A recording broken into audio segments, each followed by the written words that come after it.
Pengertian kebudayaan menurut Kotenja Diningrat adalah keseluruhan sistem gagasan, tindakan, dan hasil karya manusia dalam rangka kehidupan masyarakat yang dijadikan milik diri manusia dengan belajar.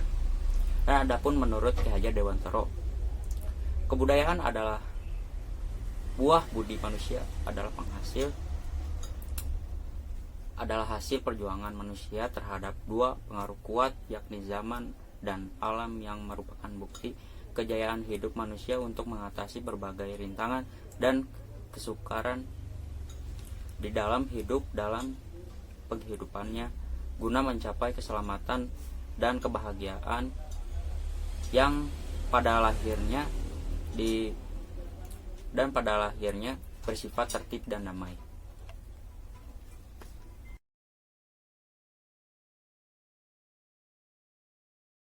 Manusia dan kebudayaan merupakan salah satu ikatan yang tak bisa dipisahkan dalam kehidupan ini. Manusia sebagai makhluk Tuhan yang paling sempurna menciptakan kebudayaan mereka sendiri dan melestarikan secara turun-menurun. Budaya tercipta dari kegiatan sehari-hari dan juga kejadian yang sudah diatur oleh Yang Maha Kuasa. Kebudayaan berasal dari kata budaya, yang berarti hal-hal yang berkaitan dengan budi dan akal manusia. Definisi kebudayaan itu sendiri adalah sesuatu yang akan mempengaruhi tingkat pengetahuan dan meliputi sistem ide atau gagasan yang terdapat dalam pikiran manusia, sehingga dalam kehidupan sehari-hari kebudayaan itu bersifat abstrak.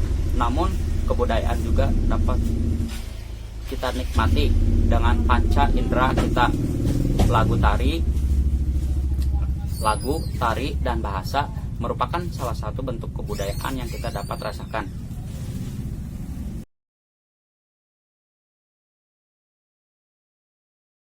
Budaya daerah adalah suatu kebiasaan dalam wilayah atau daerah tertentu yang diwariskan secara turun-temurun oleh generasi terdahulu pada generasi berikutnya pada ruang lingkup daerah tersebut. Budaya nasional adalah gabungan dari budaya daerah yang ada di negara tersebut.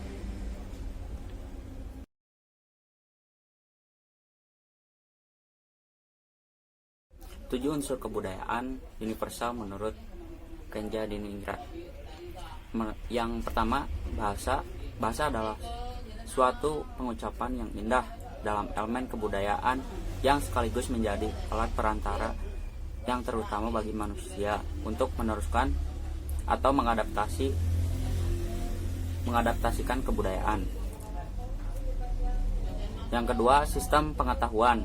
Sistem pengetahuan itu berkisar pada pengetahuan tentang kondisi alam sekelilingnya dan sifat peralatan yang dipakainya.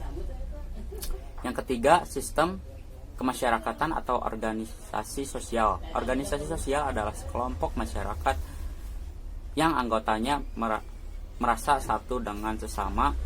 Sistem kemasyarakatan atau organisasi sosial yang meliputi kekerabatan, asosiasi, dan perkumpulan. Yang keempat, sistem peralatan hidup dan teknologi. Yang dimaksud dengan teknologi adalah jumlah keseluruhan teknik yang dimiliki oleh para anggota suatu masyarakat, meliputi keseluruhan cara bertindak dan berbuat dalam hubungan dengan pengumpulan bahan-bahan mentah, pemrosesan bahan-bahan itu untuk dibuat menjadi alat kerja, penyimpanan,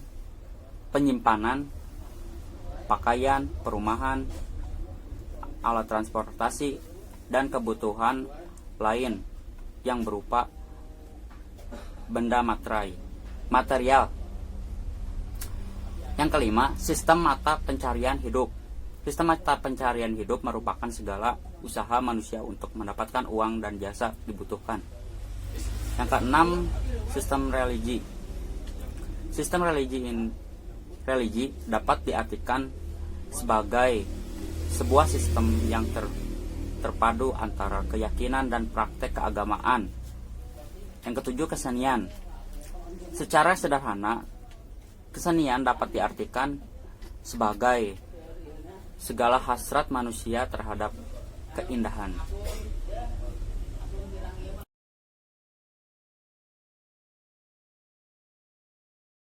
Unsur kebudayaan suku Sunda.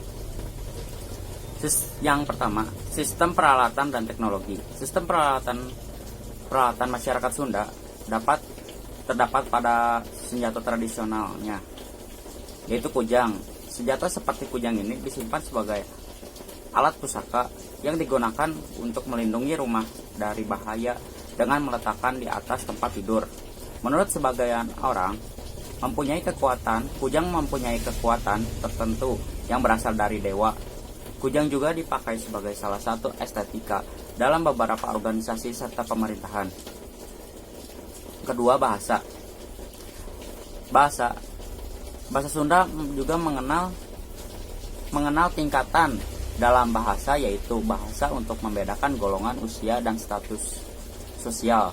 Antara lain yaitu bahasa Sunda lemes atau halus yang dipergunakan untuk berbicara dengan orang tua.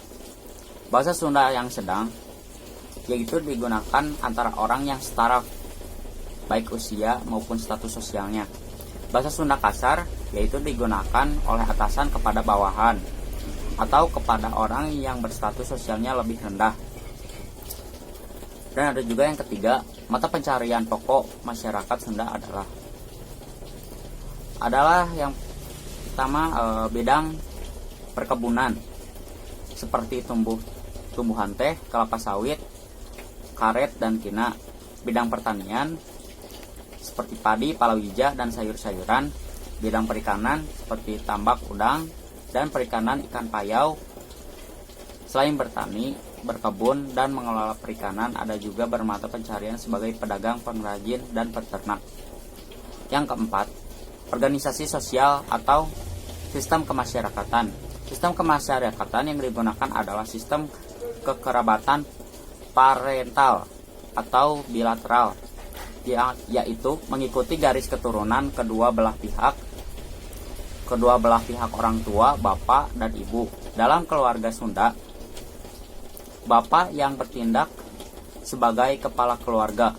Ikatan kekeluargaan yang kuat dan peranan agama Islam yang sangat mempengaruhi adat istiadat mewarnai seluruh sendi kehidupan suku Sunda.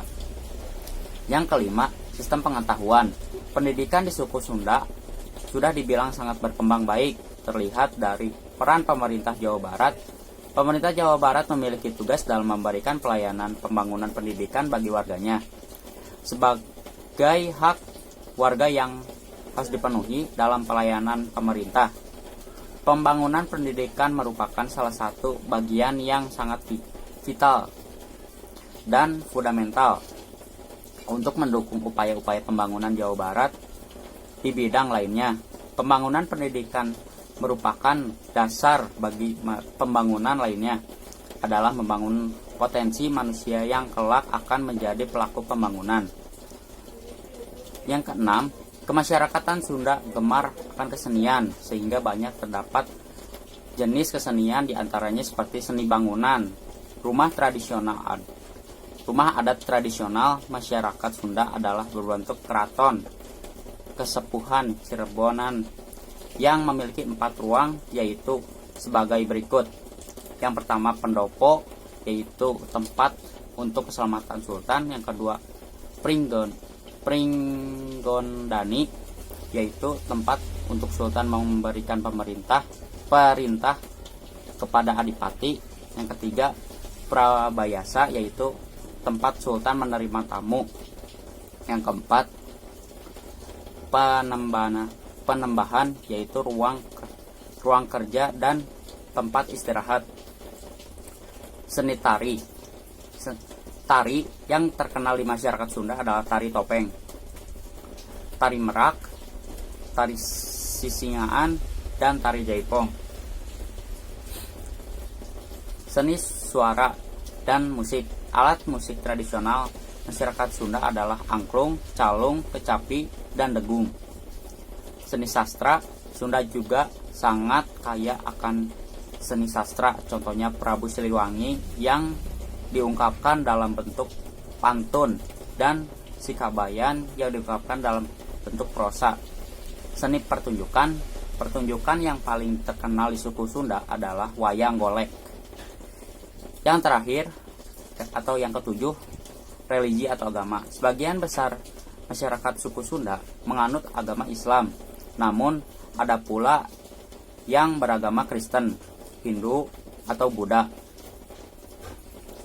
Mereka itu tergolong pemeluk agama yang taat karena bagi